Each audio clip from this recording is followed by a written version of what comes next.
கிறிஸ்துவின் கிறிஸ்தவம், இது வாழ்வின் வழி. Christianity of Christ. This is the way of life.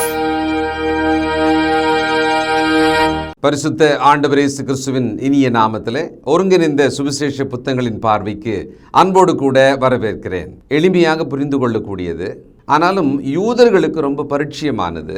ஆண்டவர் தன்னுடைய கடைசி சிலுவைக்கு முன்பதான மணி நேரங்களில் பேசியது மிக முக்கியமான கிறிஸ்தவ வாழ்க்கையை பற்றிய, இதுவரைக்கும் ஆண்டவரோட உபதேசம் அவர் என்னெல்லாம் பேசினாரோ முத்தாய்ப்பாக இந்த ஒரு விஷயத்தை இந்த சாப்டரில் அவர் பேசியிருக்கார். முக்கியமான வாக்குகளை கொடுத்துருக்கார், ரொம்ப உறுதியை நமக்கு சொல்லியிருக்கார். அந்த இடத்துல நம்ம இதெல்லாம் படித்து பார்த்த பிறகு கிறிஸ்தவ வாழ்க்கையை ஆவலாக, ரொம்ப ஆசையாக, அன்பாக வாழ்வதற்கான ஒரு உத்வேகம் நமக்கு வந்துடும்.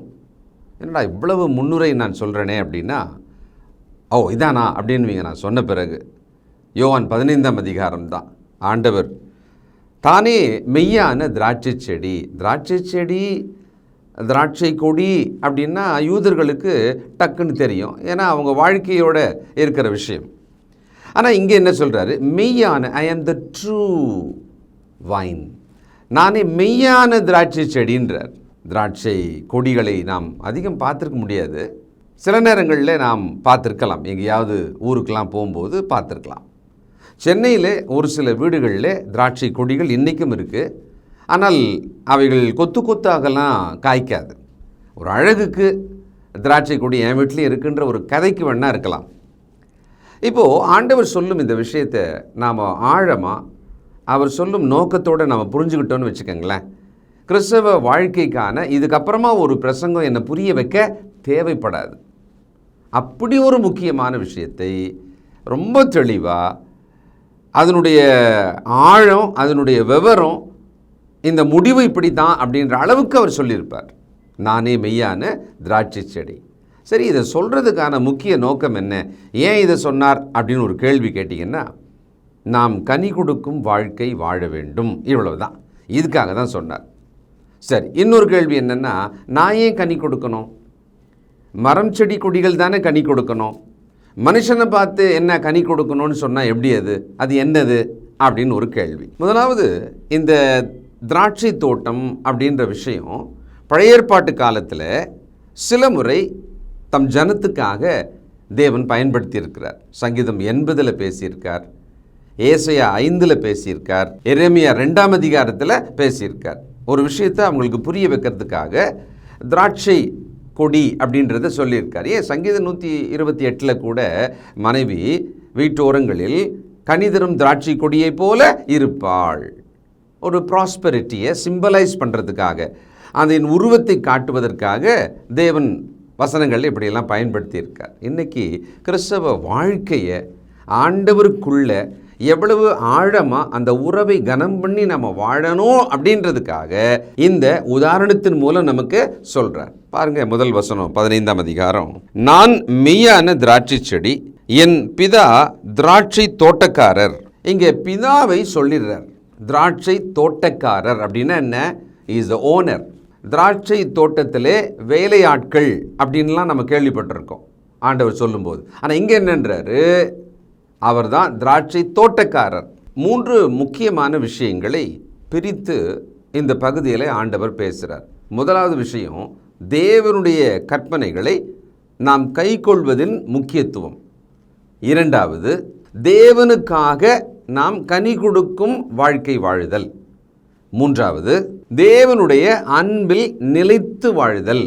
அவருடைய கற்பனைக்கு கீழ்ப்படிதல், கனி கொடுத்தல், அவருடைய அன்பில் நிலைத்திருத்தல். இது எல்லாத்துக்குள்ளேயுமே மிகப்பெரிய ஆசீர்வாதங்களை நமக்கு சுட்டி காட்டுறார்.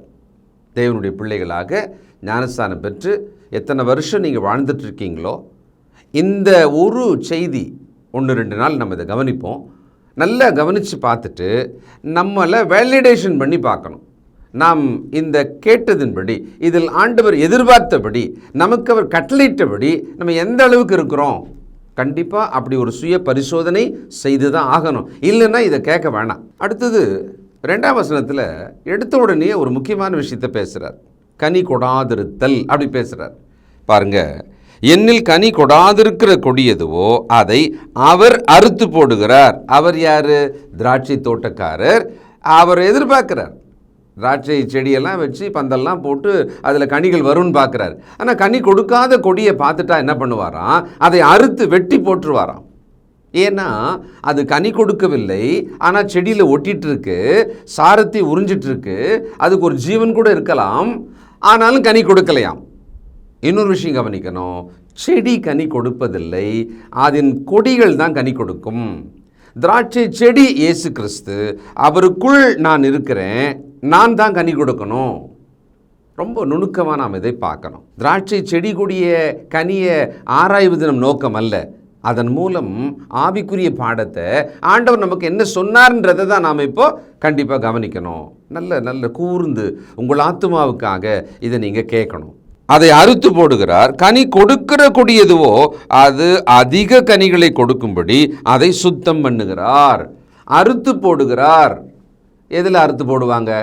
ஒரு அரிவாள், ஒரு கத்தி தானே, அதை வச்சு அறுத்து போடுறத. சரி, இங்கே சுத்தம் பண்ணுறாருன்னு இருக்கு இல்லையா? சுத்தம் பண்ணுறதில் எப்படி சுத்தம் பண்ணுவார்? காய்ந்த இலை, சருகு மாதிரிலாம் இருக்குன்னு வச்சுக்கோமே, காஞ்சிட்டு அதிலே ஒரு கொடி தொங்குதுன்னா அதை அறுத்து போடுவார். அடுத்தது கனி கொடுக்கத்தக்கதாக அதை சுத்தம் பண்ணுற ஒரு வேலை இருக்கு இல்லையா? அதுக்கும் கத்தி தான் பயன்படும். நல்லா யோசிச்சு பாருங்களேன். ஏன்னா இந்த கத்தின்னு சொன்னது என்னன்னா, அடுத்த வசனம் சொல்கிறாரு, அவருடைய உபதேசம், அவருடைய வார்த்தைகளினாலே நீங்கள் சுத்தமாக இருக்கிறீர்கள். அப்படியானால் என்னை சுத்திகரிப்பதற்கு, வெட்டி போடுவதற்கு கர்த்தருடைய வசனம்தான் பயன்படும். நியாய தீர்ப்பு நாளிலே ஆண்டவர் சொன்னார், நான் சொல்லிய வசனமே உங்களை கடைசி நாளிலே நியாயம் தீர்க்கும். சரி, இப்போ என்னை வாழ வைக்கிறது எது? எனக்கு ஜீவன் எது? என் ஆத்துமாவுக்கு ஆகாரம் எது? என் பாதைக்கு வெளிச்சம் எது? எல்லாமே கர்த்தருடைய வசனம்தான். அப்போ இந்த கர்த்தருடைய வசனம்தான் என்னை கனி கூடாத பொழுதும் வெட்டி போடுகிறது. கர்த்தருடைய வார்த்தையின்படி நான் இப்படி இல்லைன்னு சொன்னால் அது என்னை வெட்டி போடுகிறது.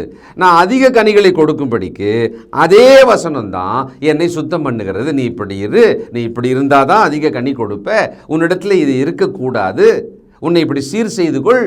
2 தீமோத்தேயு 3:16-17 வேத வாக்கியங்கள் எல்லாம் தேவ ஆவியினாலே அருளப்பட்டிருக்கிறது. தேவனுடைய மனுஷன் தேறினவனாகவும் எந்த நற்கிரியும் செய்ய தகுதியுள்ளவனாகவும் இருக்கும்படியாக, இப்போ இந்த இடத்துல நாம அதிக கனி கொடுக்கும்படியாக அப்படின்னு கூட புரிஞ்சுக்கலாம். அவைகள் என்ன?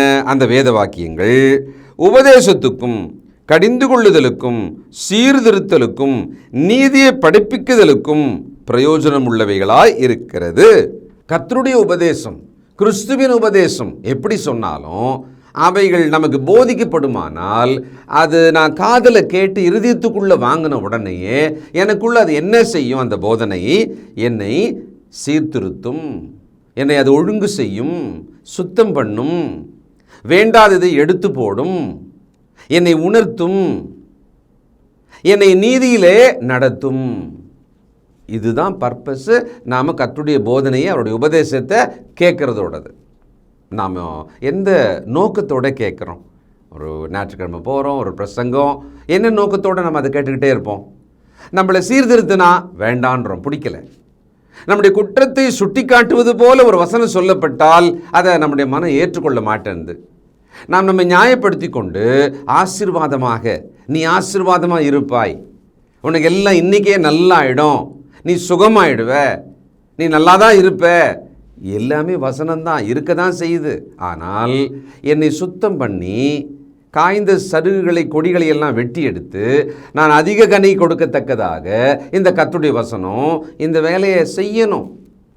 ஒரு செடி என்னை நீங்கள் சுத்தம் பண்ணாதீங்க அப்படின்னு சொல்லதான் வச்சுக்குவோமே, அப்போ என்ன ஆகும் தெரியுங்களா? ரிசல்ட்டு அது அதிக கனிகளை கொடுக்காது. ஏன் கிறிஸ்தவர்கள் அதிக கனி கூடாது இருக்கிறார்கள்? நான் ஏற்கனவே கேட்டேன், கனிகள்னால் என்னன்னு நம்ம புரிஞ்சுக்கிறது. ஒருத்தர் சொல்கிறாங்க ஆவியின் கனி, அன்பு, சந்தோஷம், சமாதானம், இச்சையடக்கம் இருக்குல்ல, ஆவியின் கனி அப்படின்றாங்க. இன்னொருத்தர் என்ன சொல்கிறாங்க? நாம் இயேசு கிறிஸ்துவுக்குள்ளே நற்கிரியைகளை செய்வது கனிகள். ரைட். இன்னொருத்தர் என்ன சொல்கிறாங்க? நம்மை போலவே ஒரு கிறிஸ்தவனை கிறிஸ்துவுக்குள்ளே நாம் கொண்டு வருவது கனி. எல்லாமே கனியாக எடுத்துக்கொண்டால் எடுத்துக்கொள்ளலாம் தான். அப்படின்னா என்ன அர்த்தம்னா, கிறிஸ்துவின் உபதேசத்துக்கு ஏற்றாற் போல, நாம் கேட்டதுக்கு ஏற்றாற் போல கீழ்ப்படிவது என்பதே ஒரு கனியாக இருக்கிறது. The real true obedience to the doctrine of Christ itself a fruit of our life. ஏன்னா சாத்தானுடைய அந்தகார இருள் அதிபதியாகிய பிசாசுனோட அந்த பிடி போதனைக்குள்ள நாம் இருந்து வாழ்ந்தோம் இல்லை, அது அந்தகார கிரியை, அந்தகார கனிகளாக இருக்கிறது. ஆவிக்குரிய கனியாக தேவன் விரும்புகிற ஒரு பலன் என்கிட்ட இருந்து வரணும்னு சொன்னால் அது ஆண்டவருடைய உபதேசத்தின் வழியாகத்தான், அதுக்கு கீழ்ப்படியின் வழியாகத்தான் அது வெளிப்படுகிறது. மிகுந்த கனிகளை கொடுக்கும் பொழுது என்ன நடக்குது? 8ஆம் வசனம், நீங்கள் மிகுந்த கனிகளை கொடுப்பதினால் என் பிதா மகிமைப்படுவார், எனக்கும் சீஷராய் இருப்பீர்கள். அப்போ நாம் மிகுந்த கனிகளை கொடுக்க ஒரு டிசையர், ஒரு விருப்பம் நமக்குள்ள ஆழமாக இருக்கணும். நான் அதிக கனி கொடுக்க வேண்டும். ஏன் அப்படின்னு ஒரு கேள்வி கேட்டால், பிதாவானவருக்கு மகிமையாக, அவருக்கு நான் மகிமை கொண்டு வரணும். உங்கள் வெளிச்சம் பிதாவுக்கு மகிமை கொண்டு வரும். நீங்கள் சாரமுள்ள உப்பாக இருந்தால் அது பிதாவுக்கு மகிமை கொண்டு வரும். உங்கள் நற்கிரியைகளை ஜனங்கள் ருசிப்பார்களானால் அது பிதாவுக்கு மகிமை கொண்டு வரும். நீங்கள் இழந்து போன ஒரு ஆத்துமாவை ரட்சிப்பீர்களானால் அது பிதாவுக்கு மகிமை கொண்டு வரும். இதெல்லாம் நம்ம செஞ்சுக்கிட்டே இருந்தால் அது பிதாவுக்கு மகிமையாக இருக்கும். இதை செய்கிறவங்க யாருன்னா, நம்முடைய குருவாகிய ஆண்டவர் சொல்லுவார், இவர் என்னுடைய சீஷன், இவர் என்னுடைய சீஷியாக இருக்கிறாள். இந்த ஒரு நோக்கத்துக்காக தான் நம்ம வாழணும். ஆக்சுவலாக அதுக்காக தான் நம்ம கிறிஸ்துவுக்குள்ளவே வந்திருக்கிறோம். தேவன் நம்மை அந்த அழைப்பில் தான் கொண்டு வந்திருக்கிறார். கர்த்தருடைய வார்த்தையை கேட்டு அதன்படி நடக்கத்தக்கதாகத்தான் நாம் கிறிஸ்துக்குள்ளே வந்தோம். ஆனால் அதை மறந்து இந்த உலகத்துக்குள்ளே அதை ருசித்து வாழ, அதன் வேஷத்தில் வாழ தான் நம்ம ரொம்ப முயற்சி பண்ணிக்கிட்டே இருக்கிறோம். ரொம்ப டயர்டாகிடுறோம். சிந்திங்க, இந்த கனி கொடுத்தல் அப்படின்றது நம்மளோட சாய்ஸ் கிடையாது. இந்த விருப்ப தேர்வுன்னு சொல்லுவாங்கள்ல, சாய்ஸ், இப்போ முடிஞ்சா பார்ப்பா, அப்படி கிடையாது. அடுத்தது கடைசியாக பார்த்துக்கலாம்,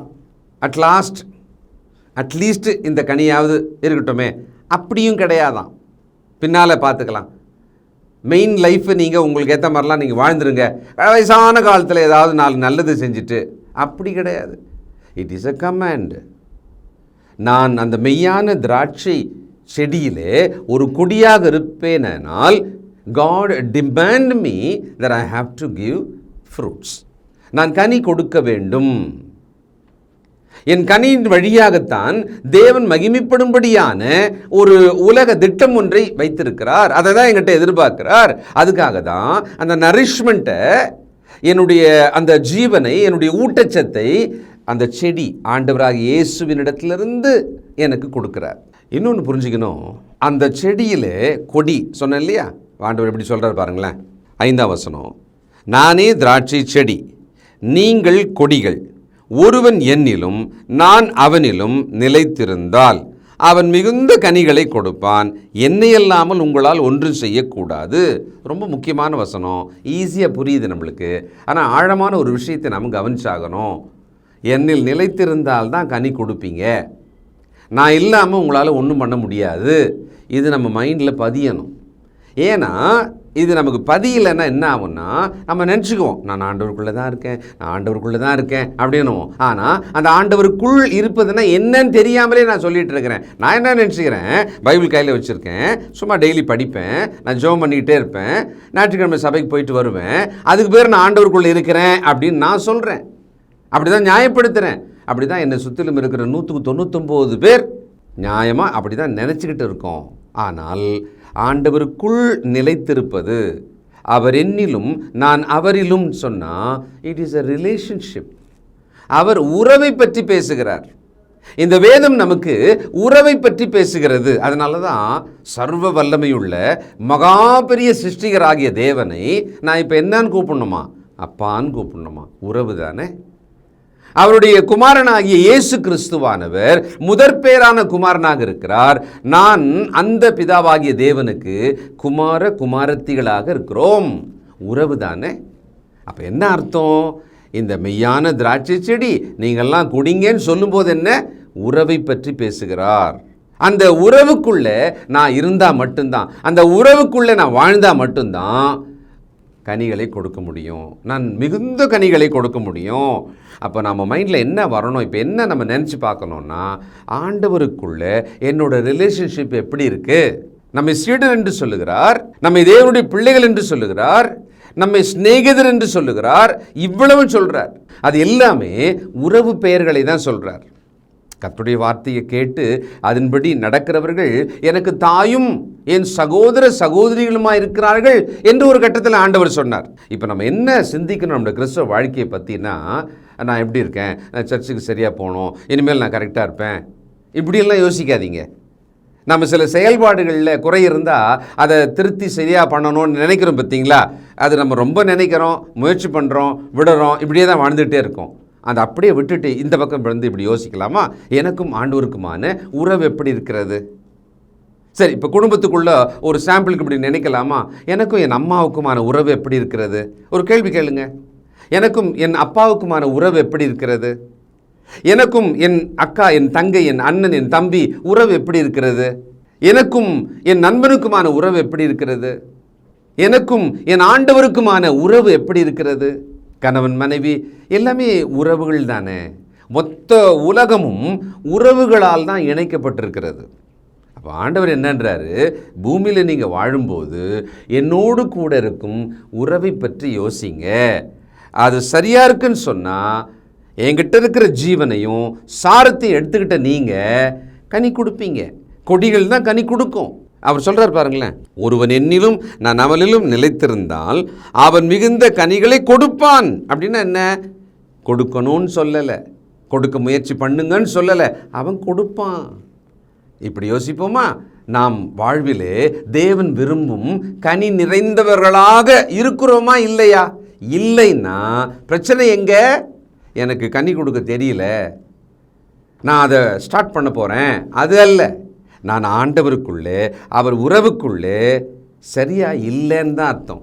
சரியா இல்லை. இது ரொம்ப முக்கியமானது. இதுதான் கிறிஸ்தவ வாழ்க்கையினுடைய ஒரு மையமாக இருக்கிற, முக்கியமாக கவனிக்க வேண்டிய விஷயம். தயவு செய்து நாம் இதை சிந்திக்கணும். எனக்கும் என் ஆண்டவருக்குமான அவருக்குள் நான் நிலைத்திருக்கிற அந்த உறவு எவ்வளவு ஆழமாக இருக்கிறது, எவ்வளவு உறுதியாக இருக்கிறது. அவர் சாரத்தை உறிஞ்சி நான் எப்படி கனி கொடுக்கிறேன், எவ்வளவு கனி கொடுக்கிறேன்.